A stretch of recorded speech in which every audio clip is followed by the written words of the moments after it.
Oh, you found it? Yeah. Yeah. All right, guys. Welcome to. We're gonna do a little switch up here, but Meadows had lost his credit card, which is a bad thing to lose. Then I found it. But he just found it. So You're going to hate me, Patrick. why? It was in my car. Of course it was. So we do not need floor spotter Billy Caminos to come in here for us. But shout out to Billy Caminos for being awesome. Yes. Yeah. So we are going to be watching black-white tokens, Abzan tokens, I believe. I think is Vraska. Yeah, it's like the green splash is only for Vraska Yep. from what I've seen. And then against Jake Valentine on blue-black control. Yep. Again, that's a really popular deck. One is already made top 8. We had Bernie Wen going 4-0 in the Swiss, so he should be able to draw and then play, as Bernie Wen is apt to do. Yep. Do we go get the standings real quick? The standings, when John, our head judge, takes them down, he will run them back to us. I already talked to him, because he's a great guy. Yeah, John's awesome. John, what's his last name? I don't know. It's John Alexander. That's his name. Yeah. Yeah. Great guy. If you didn't mean to judge in the tri-state area, John Alexander. I mean, he's up there with Min. Yeah. Min's been pretty busy lately. But yeah, I think we're ready to go to the match. They're probably ready to start. Round started a few minutes ago. Yeah, this game's probably going to go long. This match is probably going to go long. Yeah, game 1 might go long. But yeah, so let's see. I believe both these players are 3-1 currently. Looks like Mitchell Day on Abzan tokens is taking a mulligan. Yeah, so the tokens player is favored, right? Slightly, in my opinion. If they get things going with like Anointed Procession, Hidden Stockpile, and stuff like that, then he is going to be able to outvalue Jake Valentine. But a really important card in this matchup is the Scarab God. And then another really important card in this matchup is Ixalan's Binding. There's going to be a huge card in this matchup. For like each sides, not just one. For what? Because Ixalan's Binding is important for Mitchell and Scarab God is important for Jake. Correct. So why is Scarab God important here when it's his tokens? So Scarab God is important, A, because it lets Jake interact with Mitchell's copies of Anointer Priest. All right. It is also important as just it's a way that makes multiple bodies. The way Mitchell's going to really beat Jake is the fact that he's going to be able to chump block Jake's threats every turn. All right. While also presenting relevant attackers. So, and Hidden Stockpile and Anointed Procession is really going to be how he gets that engine going. So the Scarab God can put multiple bodies into play. It can flashback multiple spells with Torrential Gearhulk. I do know that Mitchell has already played this matchup twice today. He is currently 1-1. He beat Ben Weinberg, who is one of our blue-black control players you've not seen on camera yet, and then he lost last round to Bernie Wen. So let's see. It looks like Mitchell's on a mulligan to 5. Yeah. Wait, is it 5 or is it 4? It was 4, wasn't it? I think Mitchell was on a mulligan to 4. He still may just have enough to deal with whatever Jake does. It's interesting. So the way Jake is going to be able to win this matchup, it depends on if he draws, how much of a spot removal he draws. He's going to want to be able to counter all the threats that Mitchell plays out. Hidden Stockpiles and Anointed Processions are the big things that Jake's going to want to counter. If he can kind of keep those in check, then it's going to be fine. I like Jake just not doing anything. Like, he has a Search for Escanta he could be playing.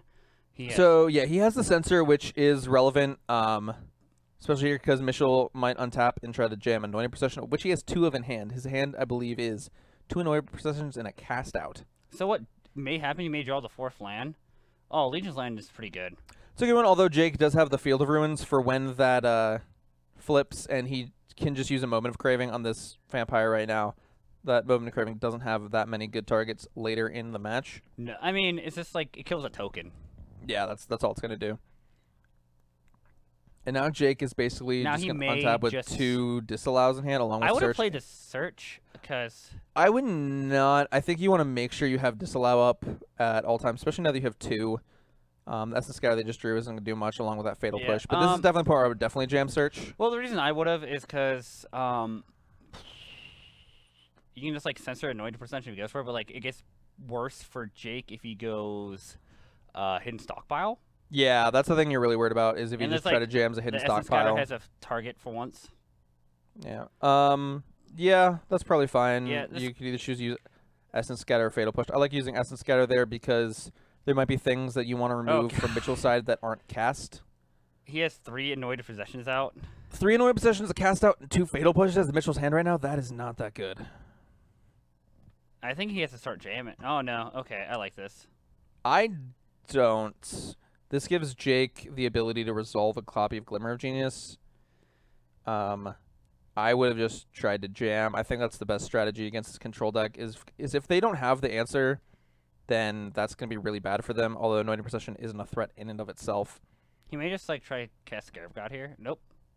No, he drew Torrential Gear Hulk, so he can definitely leave that up, but Jake's hand is stacked. Yeah, it's he like, has when someone 3 disallows. Sorry, go ahead. He mauled the 4. Yeah, but, like, Jake's hand, like, this is exactly what Jake wants in the matchup. Yeah. He just wants a threat like Gear Hulk to do something, and then he has 3 copies of Disallow. Yep. You're going to see him. He's just going to draw some cards with Glimmer, untap, push the Anointed Priest, get in for 6. 5. Yeah, I'm sorry, you're right. 5. Jake's playing very fast here. I think Jake's aware of the possibility of this match going very long. Yeah. TJ kind of looks like he's playing on 4x speed right now, but we He's promise playing like you he's I not. play. He's nowhere near as treating his cards as badly as you do. I've been getting better about it. I hope so, because you have some expensive cards. Yeah, like this is too. Yeah, like that Miracles deck you're holding in your hand. So yeah, it looks like we're flipping search here. Yep. It's always a good feeling if you're a control player. I mean, if you're And playing as fast as Jake is right now, it's kind of hard to treat your cards nice. I do it, and I've played. And like, there's a lot of times I've played as fast as Jake is going right here. But yeah, no, Jake gets the ability to. He has, could like, get double Anointed Scarab Priest God. if he wanted to. He could And it, yeah, do I a lot think of things. This game's just over. Yeah, the right? game's over. He's gonna try to cast out. It's gonna get countered. Yep. Mitchell's gonna scoop up his cards. Because he realized, yeah, this game could go long. Let's just go to game 2 real quick. Yeah, I mean, he was just dead on board. Yeah. I mean, so he saved, like, 30 seconds by Yeah. making him not attack. yeah. I And mean, there's- yeah, not even 30 seconds, like 2. so that could be important. That can be important, but it's not really conceding for time if you're dead on board. I mean, it saves a non-zero amount of time that may be relevant. I'm not saying it will be. It may be. I don't know, especially in like this when people just all out attack. Like he had nothing. Mitchell had nothing he could represent. Jake had lethal on the board. I don't know. That is not a concession for time. That is concession because he's dead on board. Oh yeah, I agree definitely. Like it's more concession dead on board, but like, this benefit is he does save a non-zero amount of time that probably won't be relevant, but maybe. It might. Yeah, that's. I'm not disagreeing with you at all. Yeah. So out of these both players, both Mitchell and Jake are going to bring in copies of Duress. All right, for different reasons. Yeah, Jake is just a way to answer Mitchell's threats. Mitchell is the way to protect his threats from counterspells and maybe other Duresses. Yeah, I know Mitchell has Lost Legacy. Yeah, Lost Legacy in this matchup is a little awkward. I don't think you bring it in. You can name the Scarab God. You can name Disallow, negate. That seems pretty loose. The only reason I would bring it in is if you're trying to take the approach of running Jake out of threats. I like that plan. One of the things that Jake has to watch out for is copies of Ixalan's Binding that are probably coming in out of Mitchell's board. If Jake can't cast copies of Torrential Gear Hulk, if he can't cast copies of Scarab God, he is really low on threats, so he needs to make sure those don't resolve, or that he can put it into a place where he can commit Ixalan's Binding that's on the table, play his own, play another Torrential Gear Hulk or Scarab God or whatever's under it, and attack that way. You could also see, wouldn't be surprised if Jake brought in his copy of Nezahal, the Primal Tide. Oh, yeah. As a way to fight the whole not having enough ways to win the game thing. Does have a threat. Yeah. And I don't think Jake is playing any other things. If he had Glint-Sleeve Siphoners or Gifted Aetherborns, I'd bring that in. or even Deadeye Trackers, I'd bring them in just, again, as ways to have enough threats. Also, he's got some cards that don't matter in Moment of Craving, Fatal Push, cards that are not great in the matchup. So we'll see what happens with that. And then Mitchell, I expect to just bring in Duresses. I know he has at least one copy of Argul's Bloodfast that they can bring in. All right. Yeah, that's pretty good here. Yeah, and then if he has Ixalan's Binding as a board, which I know he does, those should come in. Other than that, I can't think of any cards that he might want without seeing his sideboard in front of me. I played a little bit of this Abzan tokens deck over like near the beginning of the format. A card that I don't think Mitchell's playing, but I was really impressed with was Alenda the Dusk Rose. Oh, that's the card is my new EDH deck. No, it's not. That's the. That's Alessia Who Smiles at Death. No. Oh, it's in your new EDH. Yeah. Okay, never mind. But yeah, Alenda the Dusk Rose, for those of you who don't know, it's 2 black-white for a 1/1 vampire. Has lifelink, and then whenever a creature dies, you put a +1/+1 counter on it. Any creature, not yours or your opponent's. Yeah. And then whenever it dies, you get a number of 1/1 vampire tokens with lifelink equal to Alenda's power. That combines really well with Hidden Stockpile. So you're sacrificing your creatures. It doesn't care if they're tokens, so it still will trigger off tokens dying. Also, the deck just kind of wants to be triggering Revolt, sacrificing its own things, and Alenda plays into that plan. Plus, there are games I was playing a game against Grix Energy where I had an Alenda. Board was pretty stalled, so I was just sacrificing things every turn, getting more servos. I had an Anointed Procession in play. My Alenda was up to a 12/12. Yeah. Sacrificed it, got 24 1/1 vampire tokens. Oh! Untapped, activated Chef at Dunes, swung for 48. He was like, yeah, I'm dead. Yeah, and he died. Yeah, so Jake had a 1-lander. I see an Arger's Bloodfast in Mitchell's hand and he has lands and spells this time. Yay, we're not mulliganing to 4. Jake might be. I don't want him. Maybe. No, he's gonna keep it. I see like a. It was a decent hand. It wasn't a great hand, but here's Duress. This is a maul to 6. It basically mauled to 5. Yeah, it's basically a mulligan to 5, and it's not a good mulligan to 5. Basically, like what's happened is like these players have if Mitchell mulligans to 6, but Jake has this mulligan to 5, I think Mitchell would take that any day. Oh yeah. I think you take the Censor here. Yeah, like, because the removal spells are pretty bad. Yeah, it depends if Mitchell has a copy of Vraska that he wants to protect from this Vraska's Contempt.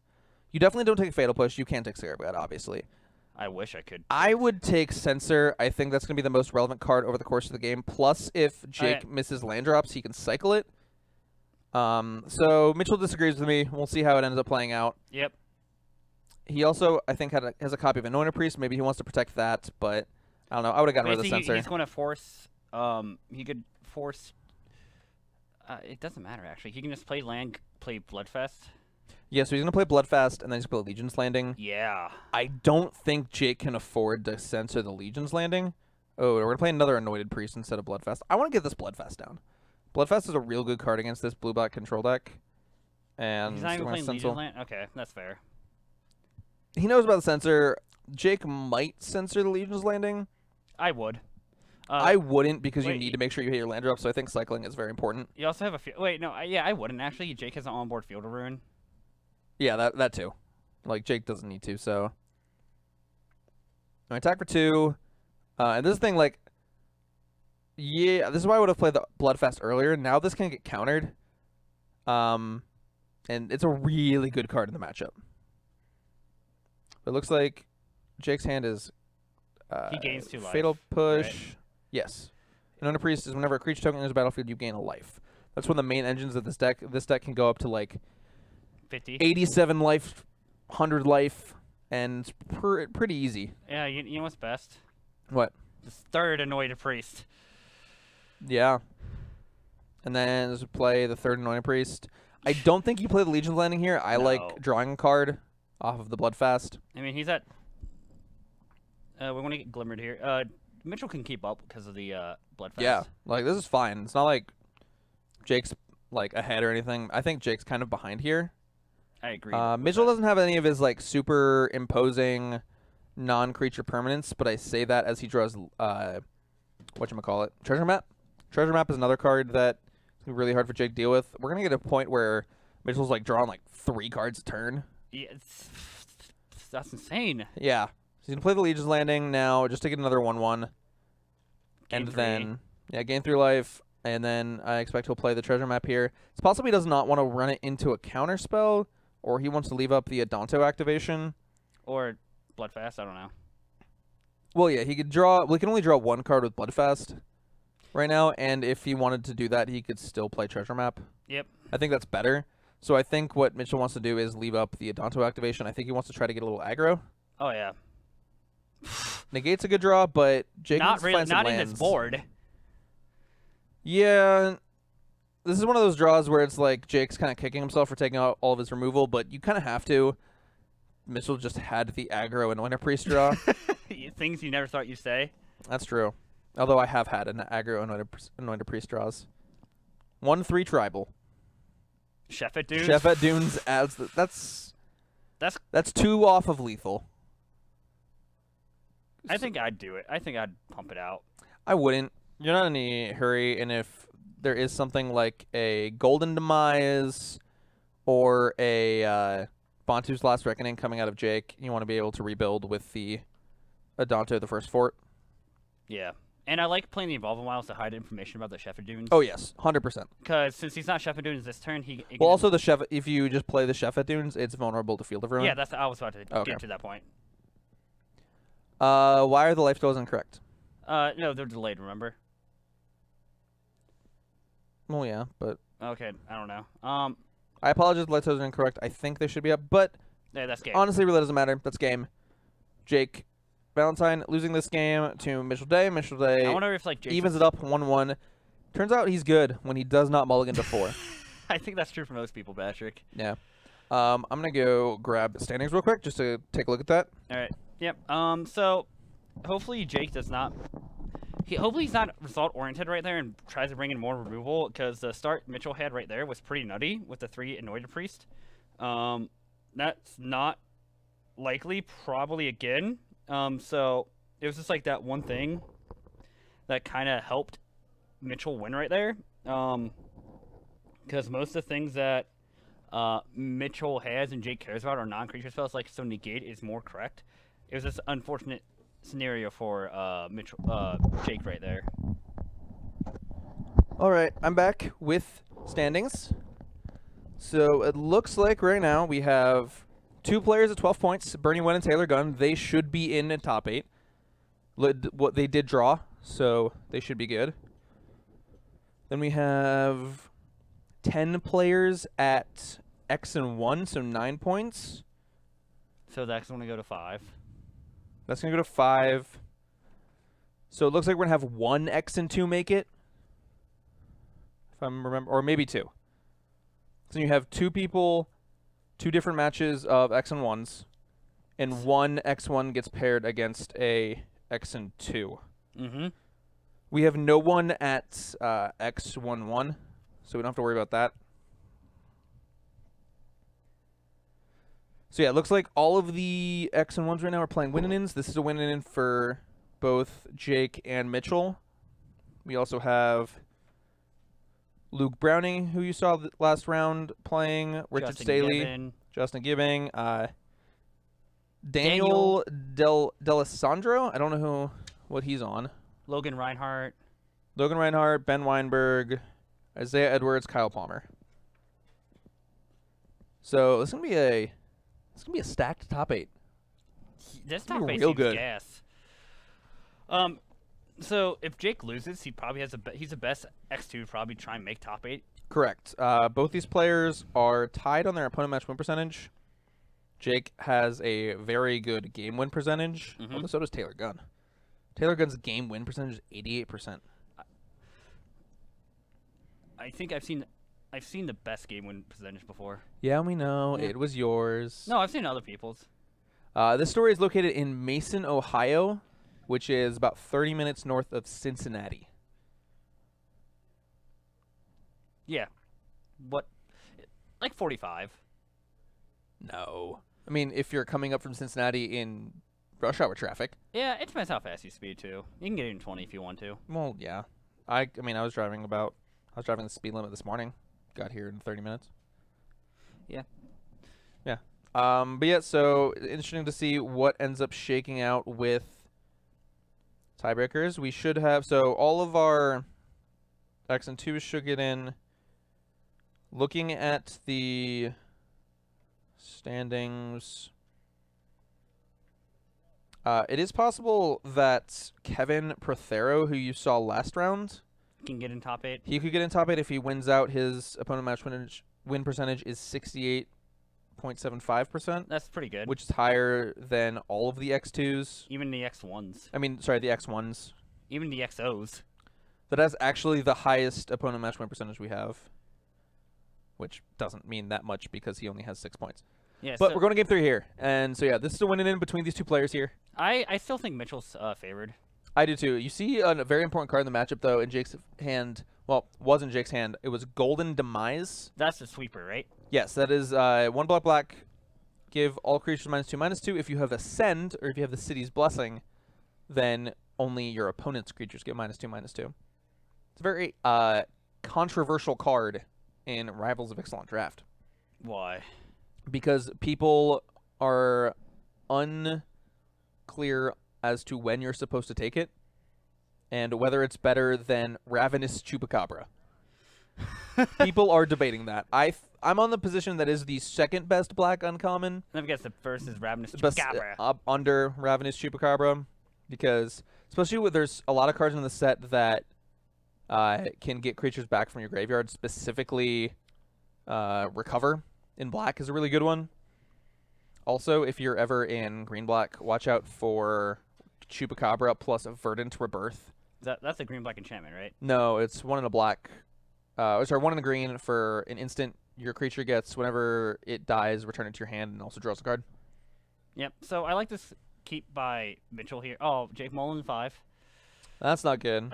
Mitchell Mullen 6 with a scry and a draw. I still like Mitchell's position a lot better. I'd rather have a scry and a draw. Yeah. He also has a Renegade map. That's true. Who do you so Jabrizi makes an interesting point. She says, I like Abzan tokens more, but blue-black has a better beard. I'm so conflicted. I agree. I mean, yeah, Jake has he has a solid beard. Let me make this easier for you. Jake Valentine's a Patriots fan.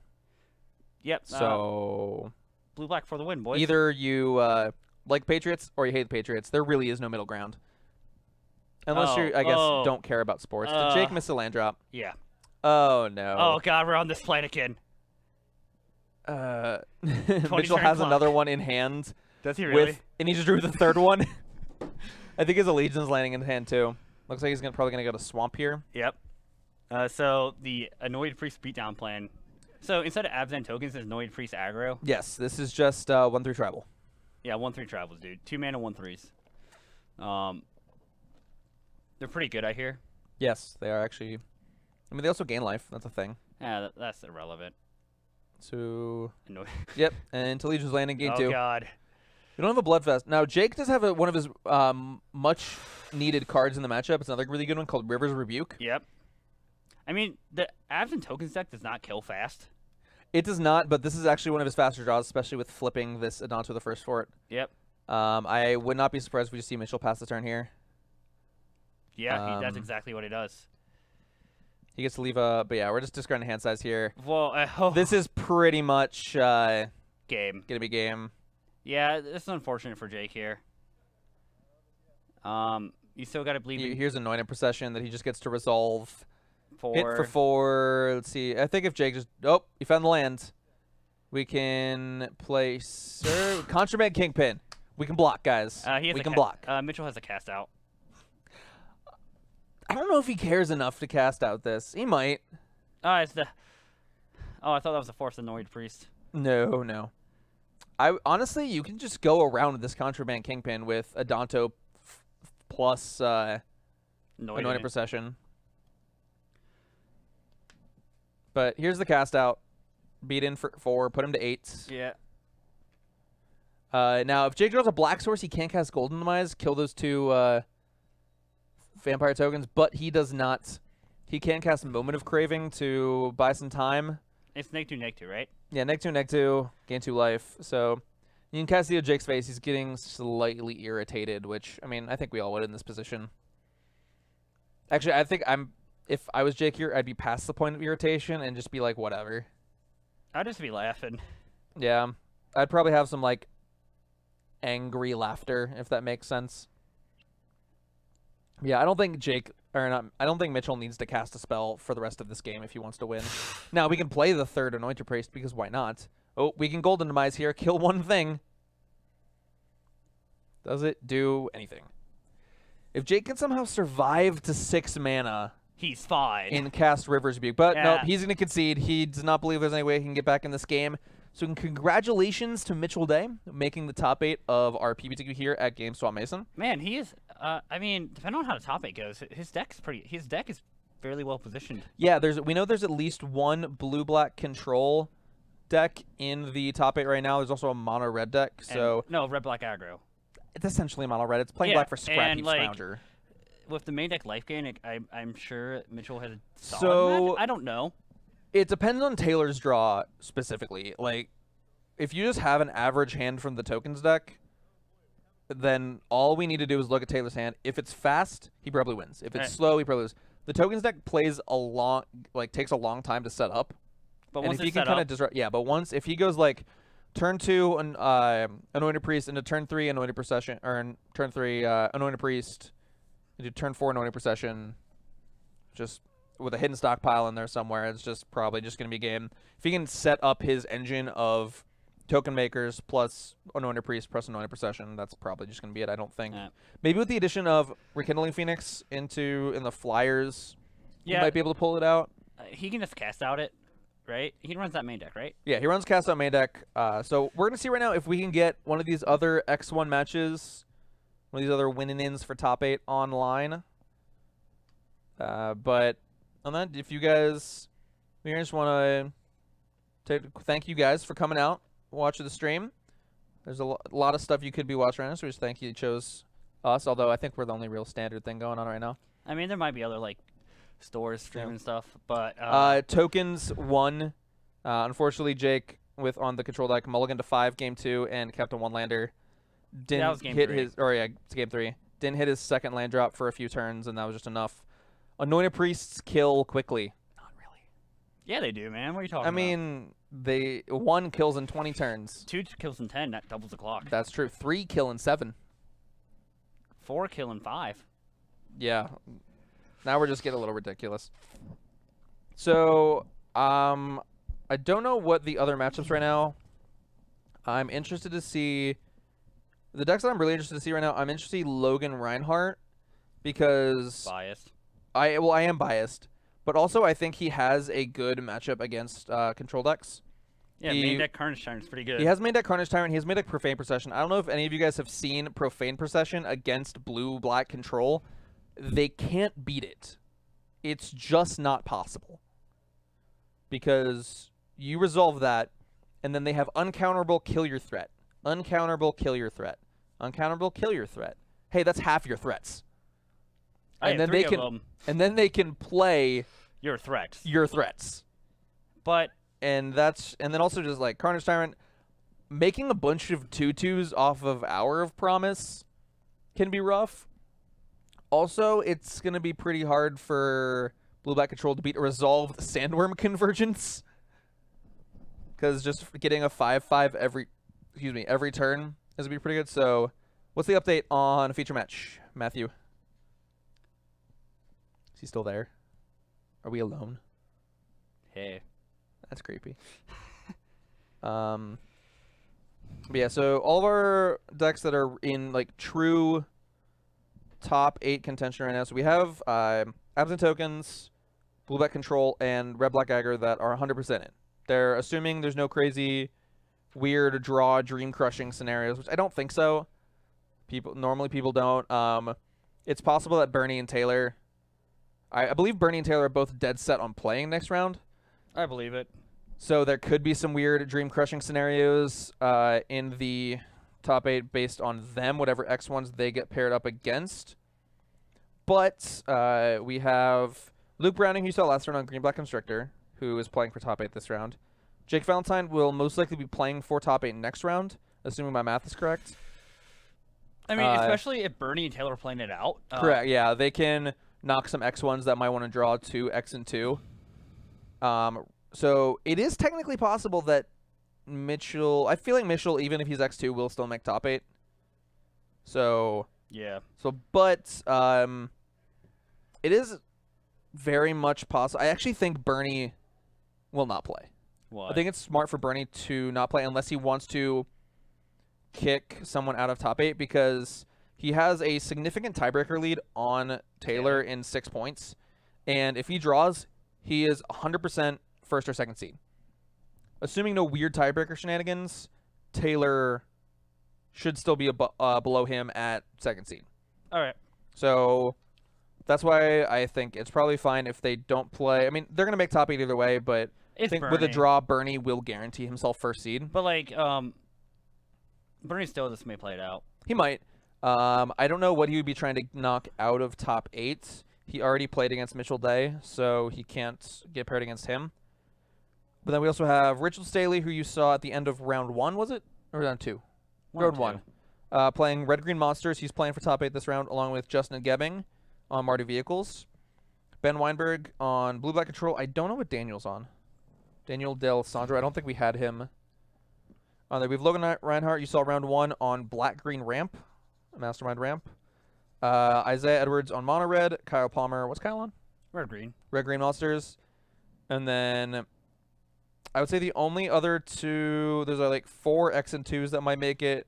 Kevin Prothero could possibly make it. Nate Corman, who's on Blue White Approach. Tony Mason. I thought he was on Blue White. I saw Blacklands, I think. Oh, okay. I could be wrong. And then Tony Mason might. Joshua Ali might. But those 3 are looking kind of iffy. Yeah, they would have to.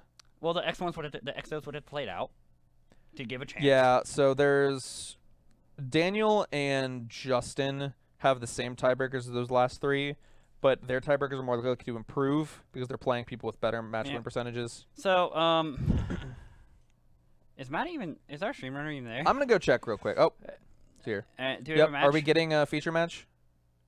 Okay, so we'll be back in 15 or so. Yeah, we'll be back in a bit. Don't get it right, guys. We should be back. My guess is around 15 minutes. Yep.